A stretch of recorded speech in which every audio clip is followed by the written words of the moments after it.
Oh my God, you clumsy bitch. This is exactly why your kind doesn't belong here. The words, sharp and venomous, sliced through the refined chatter of the charity gala. They were hurled by a woman whose silver hair was sculpted into a perfect helmet. A woman whose diamonds dripped from her ears and neck like frozen tears. She was screaming, her face contorted in a mask of pure, unadulterated loathing, at a black woman in a simple but exquisitely cut gown who had just been shoved to the floor. The grand ballroom, a sea of glittering chandeliers and marble columns, erupted in a symphony of cruel laughter. Wealthy, powerful people, draped in designer fabrics and $1,000 smiles, pivoted as one. Phones, like sleek black predators, rose from their hands to capture the night's unexpected blood sport. This, they thought, was entertainment. The silver-haired woman, Eleanor Vancraft, the matriarch of a dynasty, shrieked across the cavernous space, her voice a weapon dipped in disgust. "You're nothing, you hear me? Absolutely nothing. You don't deserve to breathe the same rarefied air as the decent people in this room. Security! For the love of God, get this disaster out of here before she breaks something of actual value." A man nearby, dripping in old money and arrogance, added, "People like her always find a way to cause trouble." Before a single security guard could react, before the black woman could even process the assault, she was on the floor, the deep crimson of a spilled Bordeaux soaking into her white dress like a fresh wound. But as she began to rise, slowly, deliberately, something in the atmosphere of that gilded room began to shift. The temperature seemed to drop. The laughter faltered. Wine dripped from the hem of her gown onto the gleaming marble, each drop landing with a soft patter that echoed in the growing, ominous silence. Her phone was clutched in her hand, but it was her eyes that held the room captive. They held something that should have sent a wave of primal fear through every soul in that ballroom. It wasn't anger. It wasn't sadness. It was the cold, calculating determination of a force of nature about to correct a massive imbalance in the universe. But Eleanor Vancraft, blinded by her own privilege, wasn't finished. She leaned in, her voice dropping to a conspiratorial whisper that somehow carried across the now hushing room with perfect, chilling clarity. "You are wretched," she hissed. "You are worthless, and you will never, ever be anything more than what you are right now. A pathetic, clumsy stain on my floor. Nothing." The woman on the floor was now fully standing. She straightened her stained gown with a poise and dignity that seemed utterly impossible given the brutal humiliation she had just endured. Her gaze swept across the room, locking eyes with face after face, some still smirking, some recording, all of them united in their conviction that they were witnessing the well-deserved shaming of someone who simply did not matter. They had no earthly idea what was coming. They had no clue who she truly was. She raised her phone, her fingers moving with practiced grace across the screen, and in that pregnant moment, you could almost feel the fabric of reality holding its breath, because what this woman was about to do would not only shock every single person in that room, it would utterly and completely decimate their entire world. If you believe that every human being deserves to be treated with respect, no matter the color of their skin or the contents of their wallet, smash that subscribe button right now, type dignity in the comments, and tell us what city you're watching from. Because what happens next is going to redefine the meaning of the word consequences. This family has no idea who they just messed with. This was Alani Washington's breaking point. But to understand the sheer, devastating magnitude of the response she was about to unleash, you need to understand who Alani really was. And trust me, the Vancraft family was about to receive the most expensive education of their lives, an education paid for not with money, but with everything they had ever known, everything they had ever been, and everything they had ever hoped to be. Alani Washington was not just some woman who had wandered into a party where she wasn't wanted. At 48 years old, she was a ghost in the machine of American capitalism. A titan of industry so private, so averse to the limelight, that almost no one knew her face. She was the founder, CEO, and sole owner of Apex Stratos, a global conglomerate worth over $62 billion. Her journey to that pinnacle had been anything but easy. It was a saga forged in the fires of poverty and prejudice.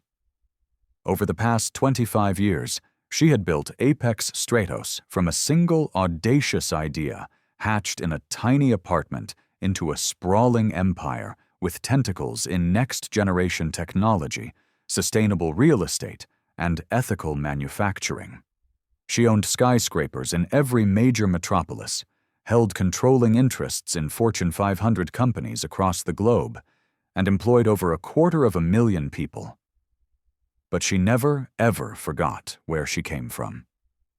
She never forgot the calloused hands of her grandmother, who had worked 3 jobs, scrubbing the floors of houses just like this one, to put food on the table and ensure Alani got the education she herself was denied.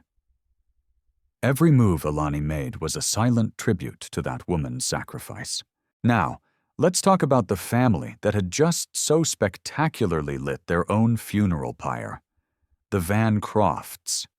On the surface, they were the very embodiment of old money Chicago, a legacy built on steel and railroads a century ago. But beneath the polished veneer of generational wealth, they were drowning in a sea of red ink and quiet desperation. Harrison Vancraft, the 65-year-old patriarch, had inherited his father's vast real estate empire and had spent the last 3 decades desperately trying not to run it into the ground. A series of catastrophic investments, a crippling gambling addiction hidden from his family, and a stubborn refusal to adapt to a changing market had hollowed out the company's foundations.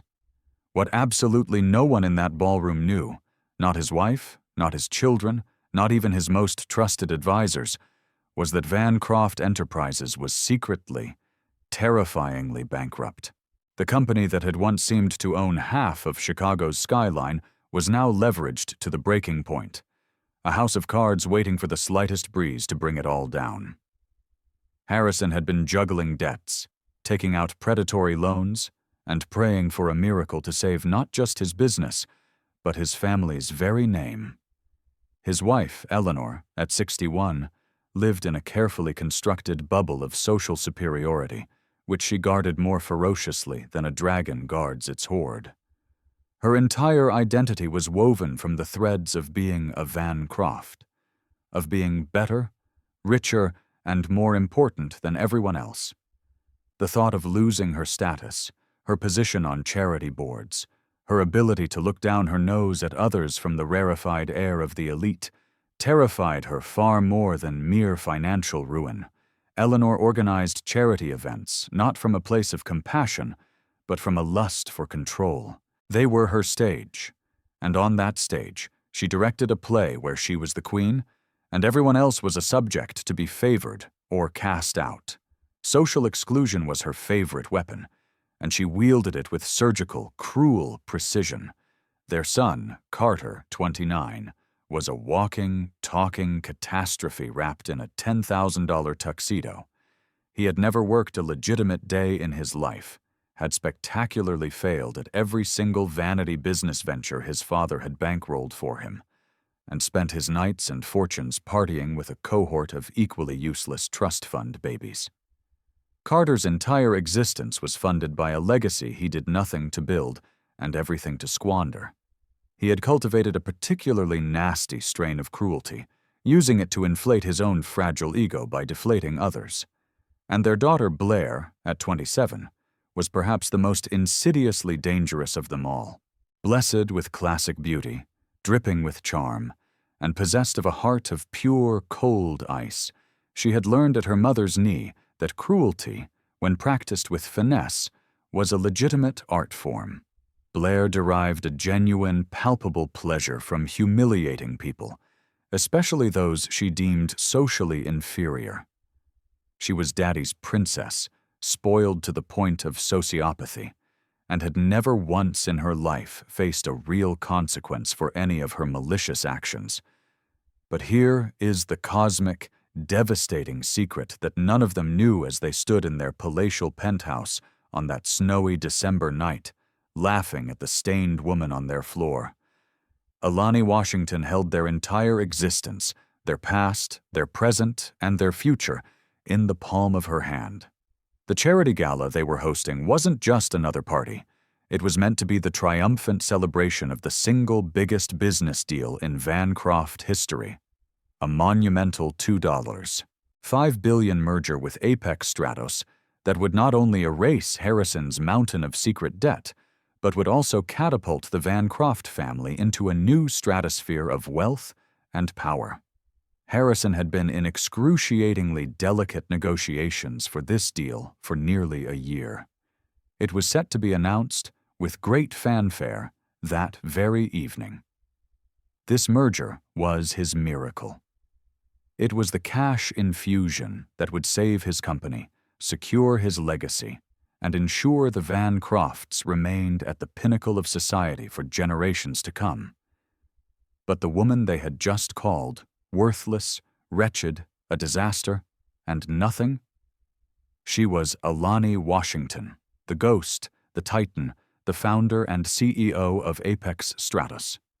The very woman whose signature was required on the documents that would save their crumbling empire was, at that very moment, wiping their spilled wine off her bruised hands. And the most exquisite, brutal irony of all? Harrison Vancraft had no idea what Alani Washington looked like. All of their negotiations had been conducted through phalanxes of lawyers and intermediaries. He had never seen a photo. Her notorious privacy was legendary. He had never met her in person. In his mind, he was probably picturing some grizzled, old white businessman in a stuffy suit. The Vancrafts had just committed the most expensive act of self-destruction in corporate history. They just didn't know it yet. But the nightmare for Alani Washington didn't begin when her body hit that cold marble floor. It began hours earlier, the moment she stepped out of her unassuming private car and approached the very building she, in fact, owned. It was 6 p.m. on a bitterly cold December night in Chicago. Snowflakes were beginning to drift down, blanketing the city in a soft, white hush. Alani had arrived at the opulent Gold Coast penthouse, looking like a vision of understated elegance. She wore a simple, sleeveless white gown, a custom creation from a designer so exclusive he didn't even have a storefront. Her hair was swept up in a graceful chignon, and her only jewelry was a pair of diamond studs and a delicate bracelet, each piece worth more than the average American home. She carried herself with the quiet, unshakable confidence of a woman who knows she belongs in any room she chooses to enter. This was supposed to be a momentous night for her, too. The night she would finally meet the Vancraft family face to face and toast to their new, historic partnership. She had looked forward to it for weeks, imagining a pleasant evening of mutual respect and celebration. But the moment she stepped toward the building's grand, canopied entrance, reality slapped her across the face with an icy, prejudiced hand. A valet in a thick wool coat rushed over, not to open her car door, but to intercept her. Without even making eye contact, he gestured dismissively toward a dark alley around the back of the building. "Ma'am, service entrance is around back," he said, his tone flat and bored, making it clear he believed her presence at the front was a mistake that needed correcting. Alani paused, a flicker of disbelief crossing her features. "I'm sorry. I'm here for the Vancraft charity gala." The valet finally looked at her, his gaze raking over her from head to toe. Confusion warred with suspicion on his face. It was as if the concept of a black woman attending this particular event was a complex equation his brain refused to compute. He reluctantly gestured toward the main entrance with a sigh, but his expression screamed what his mouth didn't say. He was sure she was in the wrong place. At the main entrance, behind a velvet rope and a polished podium, a security guard named Greg was checking invitations. For a few minutes, Alani simply observed, and what she saw was a masterclass in unconscious bias. Guest after guest approached, all of them white, all of them dripping with wealth. Greg would offer a cursory glance at their embossed invitations, flash a warm, welcoming smile, and wave them in with a cheerful, "Good evening, enjoy the party." A white woman in a floor-length fur coat swept past, her invitation barely visible, and Greg all but bowed her through. A boisterous man in a tuxedo, shouting into his phone, waved something that might have been an invitation in Greg's general direction, and the guard practically tripped over himself to open the door for him personally. Then, it was Alani's turn. Everything changed. The moment she presented her invitation, Greg's demeanor shifted from welcoming host to suspicious interrogator. The warm smile vanished, replaced by a tight, professional scowl. He held her invitation as if it might be contaminated, studying it like a detective examining a forgery. He scanned his guest list once, then twice, then a third time, his thick finger tracing the names with agonizing slowness. "I don't see any Washington on this list," he announced, his voice just loud enough for the couple arriving behind her to overhear. "Could you please check again?" Alani asked, her voice a calm, even sea in a growing storm of frustration. "I am definitely expected." Greg made an elaborate pantomime of scrutinizing his list again, squinting under the dim light as if the letters might rearrange themselves. He shook his head slowly, with a theatrical finality. "Nope. No Washington. Sorry."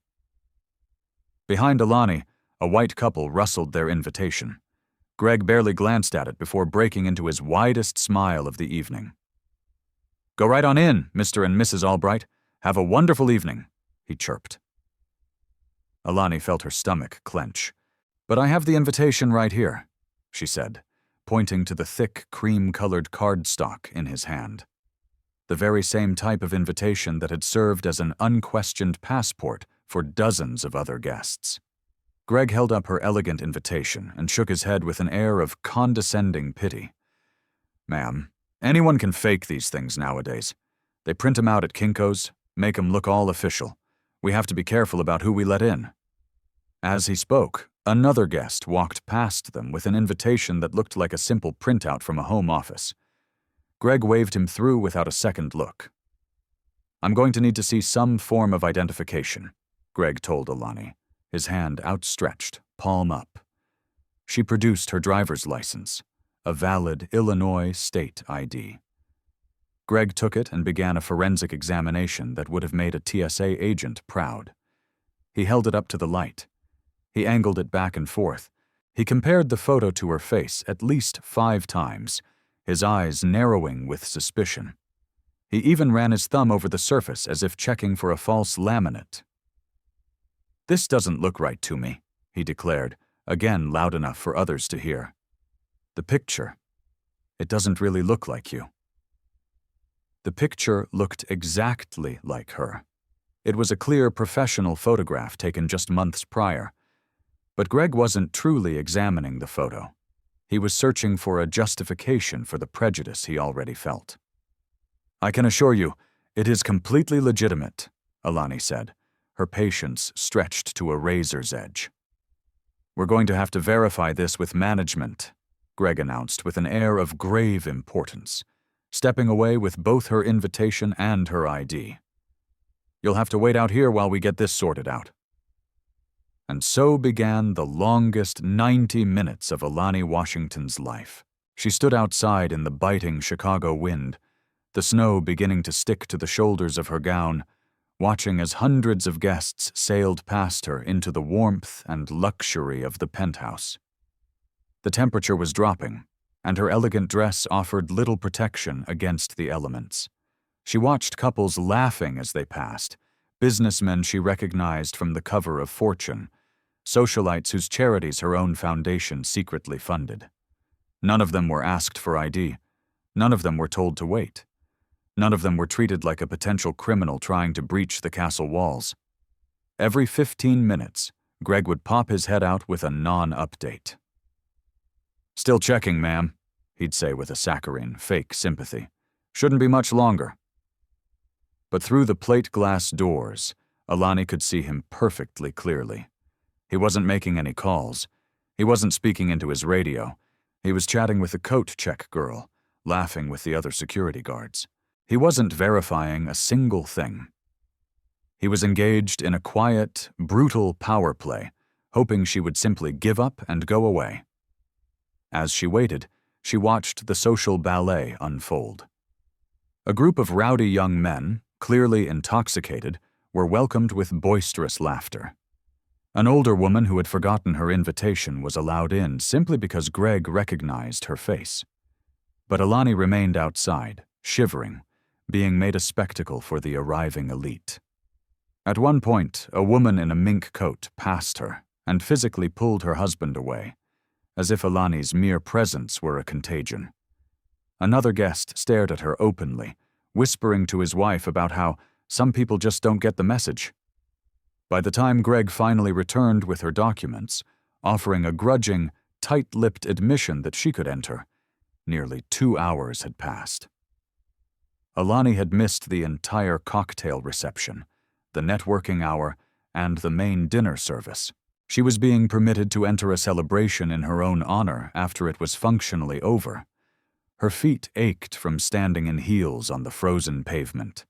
Her meticulously styled hair was now wind-swept, and the initial flicker of excitement for the evening had been extinguished, replaced by a cold, hard knot of dread.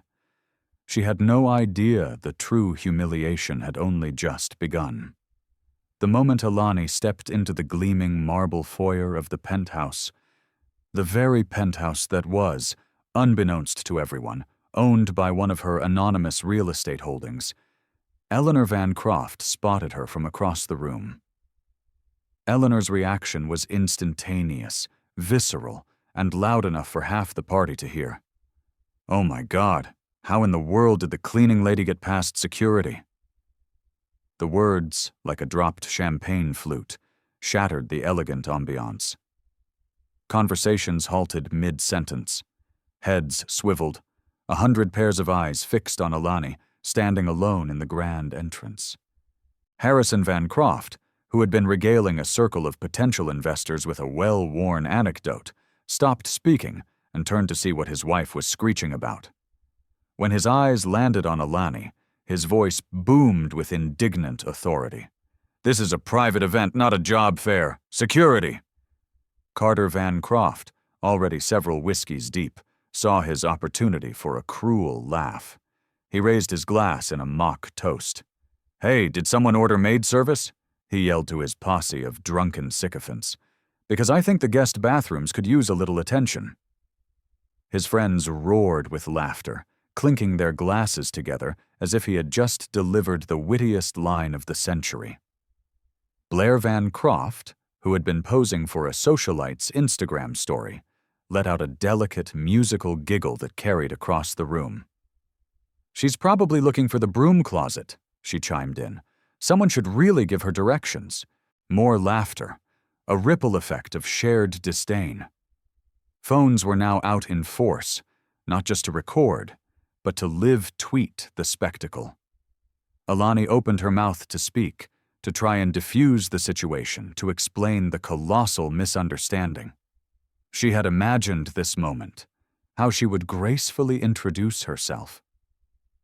"Actually, I'm here for—" But Eleanor Vancraft cut her off, striding closer with the unshakable confidence of someone who had never been told no in her entire life. "Sweetheart," she began, her smile a slash of pure venom, "you are nothing. Do you understand me? Nothing. This is not your world, and it never will be." Eleanor's voice grew louder, more theatrical, as she played to her captive audience. "You are wretched and pathetic, and you do not deserve to breathe the same air as decent people like us." Harrison nodded sagely, shaking his head in performative disgust. "Security has completely failed us tonight. How do people like this keep getting into places where they so obviously do not belong?" Guests began to close in, forming a loose, predatory circle. They whispered and pointed, their comments landing like small, sharp stones. "Look at her, trying to act all sophisticated," one woman sneered. "The absolute nerve of some people," another man added, shaking his head. After her hours-long ordeal outside, Alani was parched. She tried to approach the bar for a simple glass of water, but the bartender's eyes flicked immediately to Eleanor, seeking permission. Eleanor's response was swift and merciless. She shook her head with theatrical violence and called out, loud enough for the entire room to hear, "No drinks for the help! She doesn't deserve even a drop of water from our glasses." Carter found this utterly hilarious. He staggered over, his expensive suit rumpled, and pointed at Alani with his half-empty glass. "Hey, if you really want to make yourself useful," he slurred, "why don't you go find the real staff and help them serve real people? At least then you'd be doing a job you're actually qualified for." Blair clapped her hands in delight, as if her brother had just uttered a profound truth. Yes, finally a role she might actually be good at. The crowd roared its approval, treating Carter's barbarism like a comedy routine. When Alani tried to find a place to sit, her feet screaming in protest from standing outside for 2 hours, Eleanor physically blocked her path. "Those chairs are for our guests," she said, her eyes raking over Alani with unconcealed revulsion. "Not for whatever you are." So Alani was forced to stand in a corner of the grand ballroom, the subject of an entire party's scorn. She became their living entertainment. Guests would walk by and deliver drive-by insults, just loud enough for her to hear. "Look at how she's trying to pretend she belongs here. The audacity is just breathtaking. Someone should call social services. This is just sad. I cannot believe security let this happen." For what felt like an eternity, Alani endured this systematic, public stripping of her humanity. She stood there, being degraded by people whose entire fortunes, she knew, were teetering on the edge of a cliff. She watched as these people she had been prepared to make partners, people she had been ready to make richer than their wildest dreams, revealed the black rot in their souls. And through it all, she held her composure. She didn't scream, she didn't cry, she didn't flee. She just stood there, a silent observer, letting them show her exactly who they were. Finally, she pulled out her phone. It was time. She needed to check the final details of the merger documents, the very documents that were scheduled to be signed and announced that night. The documents that would inject a life-saving $2, $5 billion into the Vancraftofts' dying empire. And that's when Blair Vancraft decided it was time for the grand finale. She glided toward Alani, a full glass of deep red Bordeaux in her hand, her face a perfect mask of synthetic sympathy that was worthy of an Oscar. "Oh, I feel just awful for you," she cooed, her voice carrying just enough for the nearby guests to appreciate her apparent magnanimity. "You look so thirsty after your ordeal. Here, please, let me get you something to drink." Alani looked up, a flicker of genuine surprise in her eyes. After hours of unremitting cruelty, could this be a single, solitary act of human kindness? She reached out a grateful hand for the glass, thinking that maybe, just maybe, there was a shred of decency in this family after all. But as her fingers were about to close around the stem of the glass, Blair deliberately, with practiced malice, stuck out her silk-clad leg. Alani, caught off guard, tripped and went down hard, crashing onto the unforgiving marble floor. In the exact same fluid, rehearsed motion, Blair accidentally upended the entire glass of red wine onto Alani's white dress, the crimson liquid blooming across the fabric like a fatal stain. Blair immediately launched into her award-winning performance. She gasped, her hand flying to her mouth in mock horror, her eyes wide with feigned shock. "Oh my God, you're so clumsy. I am so sorry. I was just trying to help you." Eleanor rushed to the scene, her voice a clarion call of righteous indignation. "This is exactly what I was talking about. This is what happens when these people forget their place. Look at the mess you've made on our floors." Carter was already filming the scene with his phone, laughing so hard he could barely keep it steady. "This is going viral. Somebody call housekeeping. Oh wait, she is housekeeping." The room exploded. The laughter was a physical, concussive force. Phones shot up from every direction. Instagram stories were being created in real time. Tweets were being fired off. This was the pinnacle of their evening, the absolute, total, and complete humiliation of another human being. Harrison waved frantically at the security guards who had finally materialized. "Get this walking disaster out of my home before she destroys something that's actually valuable." And that brings us to the moment where our story began. With Alani Washington on the floor of a penthouse she owned, soaked in wine, surrounded by the braying laughter of people who had just made the single greatest mistake of their lives. They had no idea that the woman they saw as nothing held their everything in her hands. They had no idea she was worth more than their entire guest list combined. They had no idea she owned the building they stood in, the companies that kept them rich, and the future they so arrogantly assumed was secure. But they were about to find out, and it was going to cost them everything. What would you do in that situation? Would you have walked away with your dignity? Or would you have stayed and served up the justice they so richly deserved? Drop your answer in the comments below and hit that subscribe button. Because what this woman does next will cost this entitled family every penny they have ever had. What happened next was the moment that would be seared into the memory of the Vancraft family for the rest of their shattered lives. Alani Washington began to rise from the cold marble floor. She moved slowly, deliberately, not like a victim, but like a queen reclaiming her throne. The red wine dripped from her sullied gown onto the pristine floor, each drop a punctuation mark in a story that was about to take a terrifying turn. But they were still laughing. The room was still high on the adrenaline of its own cruelty, phones still recording, guests still cracking jokes at her expense. They thought this was the final act, the moment the help would be ignominiously escorted out so their rarefied evening could continue. They had no idea the main event was just beginning. As Alani stood there, wine-stained but radiating an aura of terrifying calm, her phone began to ring.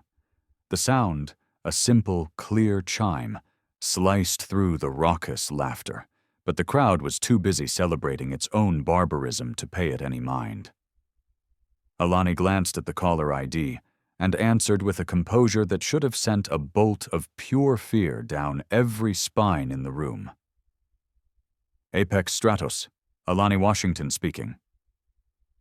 The voice on the other end was her chief legal counsel, David Chen, crisp, professional, and loud enough for the guests closest to her to overhear, if only they had been listening. "Ms. Washington, this is David from legal. The Vancraft merger contracts are finalized and ready for your digital signature. Should I release them for the announcement tonight as planned?" The room was still buzzing. Carter was replaying the video of Alani's fall for a cheering audience. Blair was posing for selfies, making sure the dramatic wine stain on the floor was visible in the background. Eleanor was holding court, recounting an embellished version of the incident for a fresh group of arrivals. Alani's voice remained perfectly level, but it was now laced with something as cold and sharp as surgical steel. "Cancel everything, David. Every last contract." David's voice registered a note of professional confusion. "I'm sorry, Ms. Washington, could you repeat that? Cancel what, specifically?" "The entire $2.5 billion merger," Alani stated, her eyes sweeping across the laughing faces in the room. "The real estate partnerships, the technology licensing deals, the supply chain agreements, terminate all of it." There was a stunned pause on the other end of the line. "Ms. Washington, are you absolutely certain? The entire Vancraft deal?" Alani looked at the faces of the people who had spent the evening trying to tear her down, to reduce her to nothing, and her voice dropped to a whisper that carried more power than any scream. "Burn it all to the ground, David, and send me the confirmation." A few of the guests standing nearest to her had finally stopped laughing. Something in her tone, the quiet authority, the mention of words like billion and merger, had finally pierced through their arrogant bubble. They were starting to listen. They were starting to look at her differently. But Eleanor Vancraft was still completely, blissfully ignorant. She was by the bar, regaling a circle of sycophants with her witty take on the evening's drama. "Look at her over there, still pretending to be important," Eleanor scoffed, gesturing toward Alani with her champagne flute. "She's probably calling her parole officer." The group around her erupted in a fresh wave of laughter, but it was a little more strained now. A seed of unease had been planted. Harrison Vancraft had been in mid-conversation with a potential investor when the words billion and merger drifted across the room like phantom alarm bells. His face, already flushed from alcohol and self-importance, went chalky white.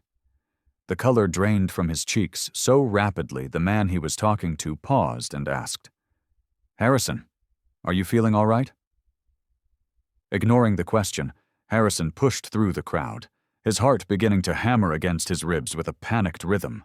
When he was close enough to see Alani's face clearly, close enough to hear the chilling finality in her voice as she ended her call, he interrupted her, his own voice cracking with a desperation he couldn't conceal.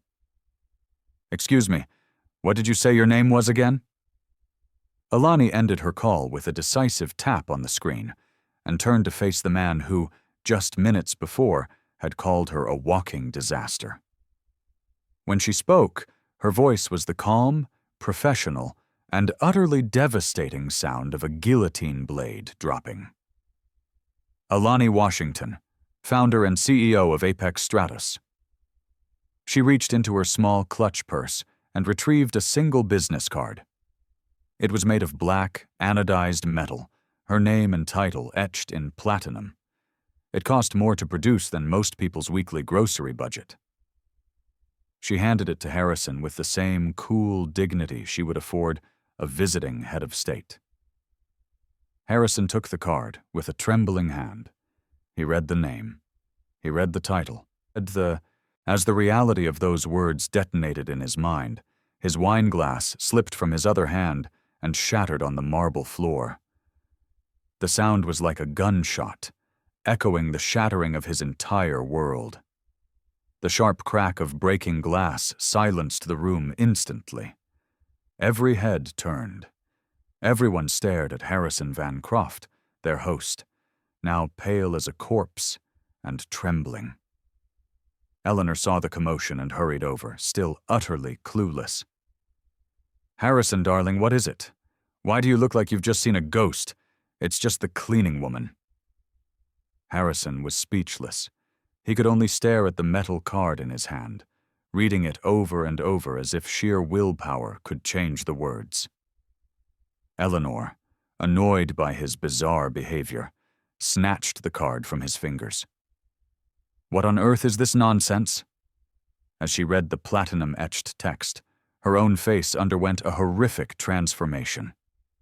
The haughty condescension dissolved, replaced by a wave of nauseating disbelief. The blood drained from her face, her perfectly painted mouth fell open, her hand began to shake uncontrollably. This can't be real," she breathed, the words barely audible.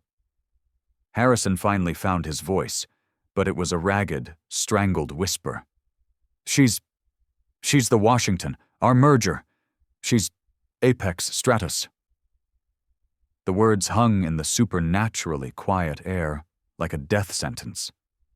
The realization spread through the room like a virus, passed from person to person through wide eyes and gaping mouths. The laughter died. The phones stopped recording.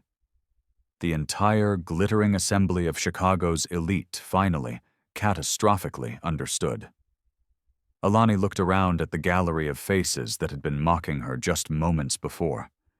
Faces that were now frozen in masks of pure, unadulterated horror. "Yes," she said, her voice carrying effortlessly across the tomb-like silence of the room. "The merger that was going to save your secretly bankrupt company. The merger that was going to inject $2.5 billion into Vancraft Enterprises and keep you from losing every single thing your family has built over the last century." She paused, letting the full weight of it land. That Washington. The silence that followed was absolute. You could have heard a snowflake land on the terrace. Every single person in that penthouse suddenly grasped the same horrifying truth. They hadn't just been rude to a stranger. They had witnessed and actively participated in the complete financial suicide of the Vancraft dynasty. Eleanor's champagne glass followed her husband's to the floor, shattering into a spray of crystal shards. Blair stopped posing for photos, her face a frozen mask of shock. Carter slowly lowered his phone, the cruel video he had filmed now feeling less like a funny clip and more like a suicide note. Harrison tried to speak, but the words wouldn't come. His mouth opened and closed, a fish gasping for air in a world that had suddenly lost all its oxygen. In that single crystalline moment of terror, they all realized they had humiliated, degraded, and racially abused the one woman on planet Earth who held their entire world in her hands. And she had just decided to clench her fist. What would you do to a family like this if you were in Alani's shoes? Would you cancel the deal, or would you find it in your heart to forgive them? Let us know your thoughts in the comments, and don't forget to hit the subscribe button, because the fallout from this moment is just getting started. What followed was not merely a business deal falling apart. It was the swift, systematic, and public annihilation of an entire legacy. And it happened in real time, in front of the very audience that had egged on the cruelty. Eleanor Vancraft, desperately clinging to the shredded remnants of her superiority, was the first to find her voice, a voice cracked with panic and denial. She pointed a trembling, diamond-encrusted finger at Alani.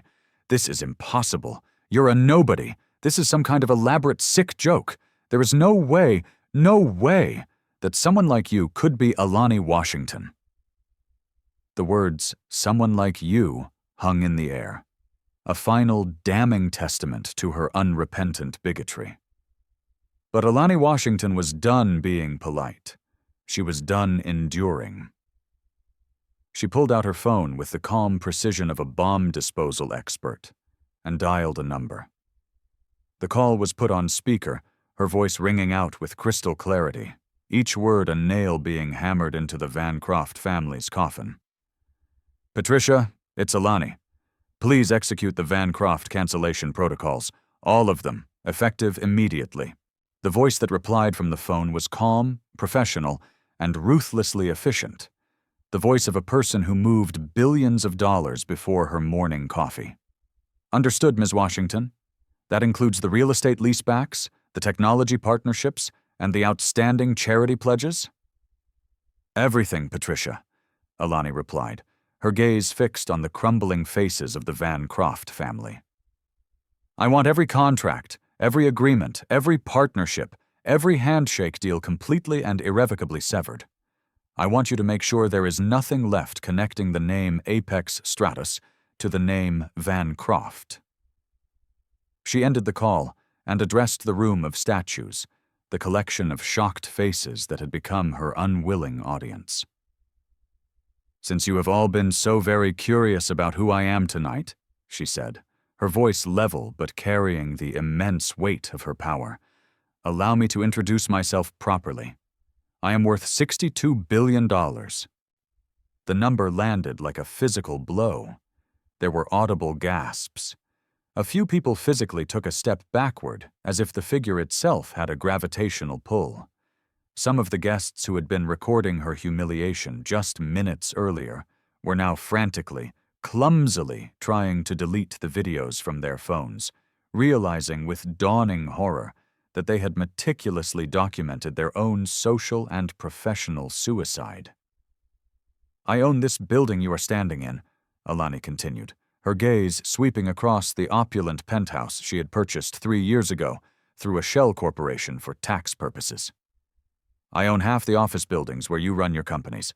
I own the banks that hold your mortgages. And I own the investment funds that manage your children's trust funds."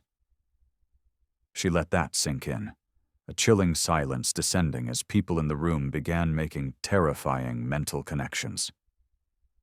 "Some of you work for me and don't even know it. Most of you depend on my companies for your continued prosperity. And all of you just took part in the racial humiliation of your own bottom line." Harrison Vancraft finally spoke, his voice a broken, desperate plea. "Please, Miss Washington, we didn't know who you were. If we had just known your position, your importance—" Alani cut him off with a look so cold it could have flash-frozen hell. "You knew I was a human being, Harrison. That should have been enough." The words landed with the force of a final judgment. Every person in that room understood. They didn't need to know her net worth to offer her basic human dignity. They didn't need to see her corporate title to refrain from calling her wretched.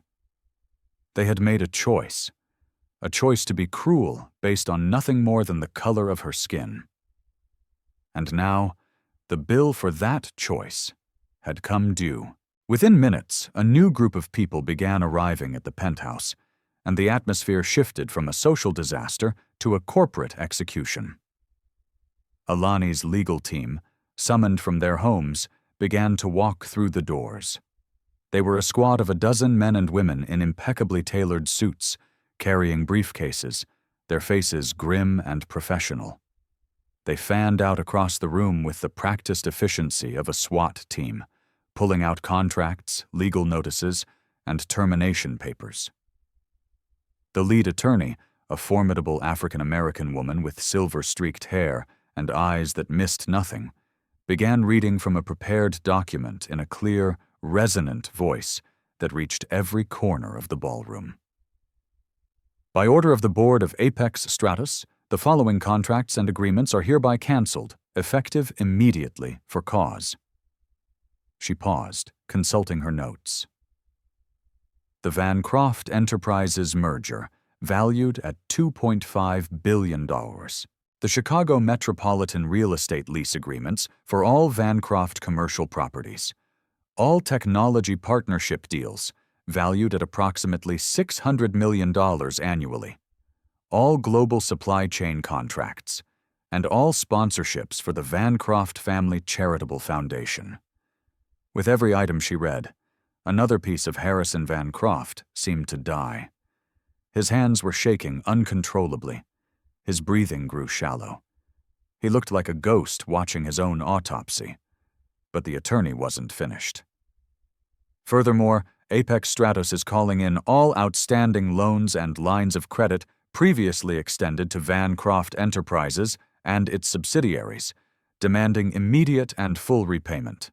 As of this moment, all assets are frozen pending litigation. That was the final blow. Harrison swayed on his feet, and it looked for a moment like he would collapse entirely. The other guests now understood.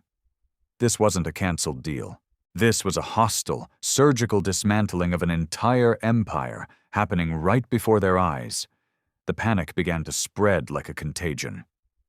A Mrs. Davies, who had laughed the loudest when Alani fell, suddenly went pale, remembering that her husband's logistics company was a primary contractor for an Apex Stratus subsidiary.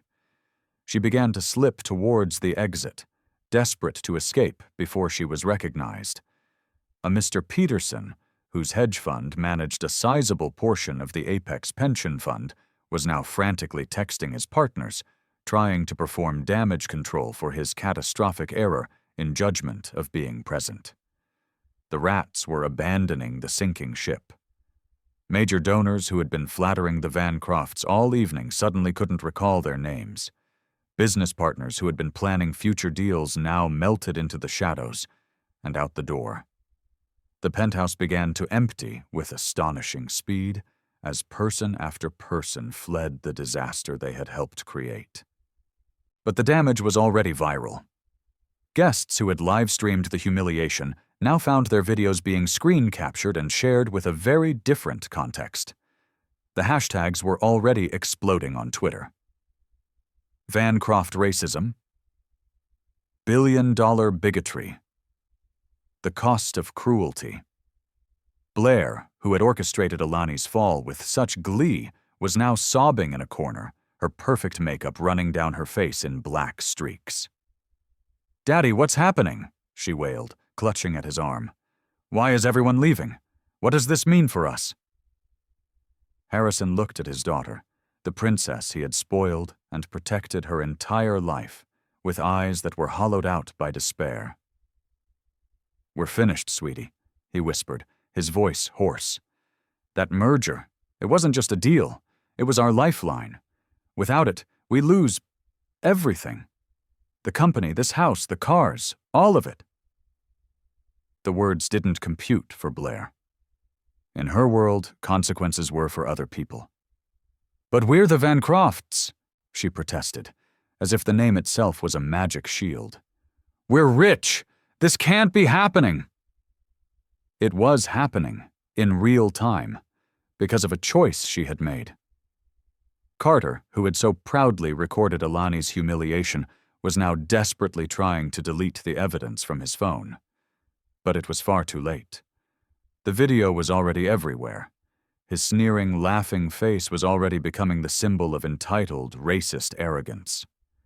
Eleanor, who had been frozen in stunned silence, suddenly snapped back to life with a shriek. She rushed toward Alani, a wild, cornered look in her eyes. "You can't do this! You can't destroy our entire family over a simple misunderstanding!" she screamed. "One bad night. It can't erase a century of work. We made a mistake, but the punishment, it doesn't fit the crime." Alani looked at the hysterical woman, her expression unreadable. "This wasn't a misunderstanding, Eleanor. This was your character on display." She began to tick off the offenses on her fingers. "You called me worthless. You told me I didn't deserve to breathe the same air as you. You denied me a glass of water. You delighted in my humiliation. You judged me based on the color of my skin and nothing else." She paused. "You didn't just insult me, Eleanor. You showed me exactly who you are when you believe someone has no power to affect your life. You revealed your true self when you thought there would be no consequences." Her voice dropped. "Well, now you know who I am. And these are the consequences." In that moment, Carter, still drunk, still profoundly stupid, made a final catastrophic error. He stumbled forward, pointing a shaky finger at Alani. This is reverse racism," he shouted, swaying on his feet. "You're just doing this to us because we're white. It's illegal. We're going to sue you for every penny you have." The room, if possible, grew even quieter. It was the silence of people watching a man douse himself in gasoline and light a match. Alani turned to look at Carter with an expression that was almost pitying. "This isn't racism, Carter. This is the bill coming due. Learn the difference." She then pulled out her phone one last time and made one final call on speakerphone. "Patricia, I have one final directive. I want the entire $2.5 billion from the terminated Vancraft deal to be immediately redirected. Establish the Grandma Rose Fund for underrepresented founders. I want every single penny of it used to fund businesses started by Black women, Latino entrepreneurs, and other minority innovators right here in Chicago. Carter's face went from flushed red to corpse white as he finally understood the magnitude of what he had done. "And Patricia," Alani added. "Draft a press release for national distribution by morning. I want the world to know exactly why Apex Stratus is making this investment. I want them to know we stand against racism in all its forms, and that sometimes doing the right thing requires you to divest from the wrong people." At that, Harrison Vancraft's pride finally shattered. The great patriarch fell to his knees on the cold marble floor. "Please," he begged, tears streaming down his face. "Miss Washington, please have mercy. My children, my wife, they'll have nothing. My family's legacy, 5 generations, it will all be gone. They didn't understand what they were doing." Alani looked down at the broken man who had ordered her removed like garbage. "They understood perfectly, Harrison. They understood that in their eyes, I was less than them. They understood that they could humiliate another human being for sport and face no consequences. They understood that my dignity meant nothing." She paused, her voice turning to ice. "So, you are correct. They will have what they gave me tonight." "Nothing." Eleanor finally collapsed into a nearby chair, the fight gone from her, the full, crushing weight of their ruin settling upon her. "We're destroyed," she whispered to the empty room, "completely and utterly destroyed." The few remaining guests stared, their phones now openly recording the final pathetic collapse of a dynasty. The Vancraft name was already becoming a global synonym for the most expensive act of bigotry in modern history. Alani gathered her wine-stained dress, preparing to leave the penthouse that was now hers in every sense of the word. She paused at the threshold, turning to deliver her final verdict on the family who had thought they were better than her. "No, Eleanor, you aren't destroyed. You are simply no longer standing on the backs of others to see the view." She took one last look at their shattered faces. "Some people price themselves out of prosperity. Consider this your final receipt." The silence she left behind was total. No one moved. No one spoke. They just watched as Alani Washington walked out of their lives, taking their past, their present, and their future with her. The aftermath was not just swift and brutal. It was a public vivisection. Within 24 hours, the story was the lead item on every news outlet in the world.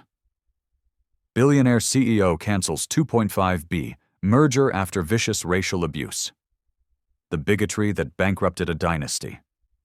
How one family's hate cost them everything. A year later, the Vancraft name was a ghost. The estate auction was a media circus. Historic Chicago penthouse sold to pay racist families' debts.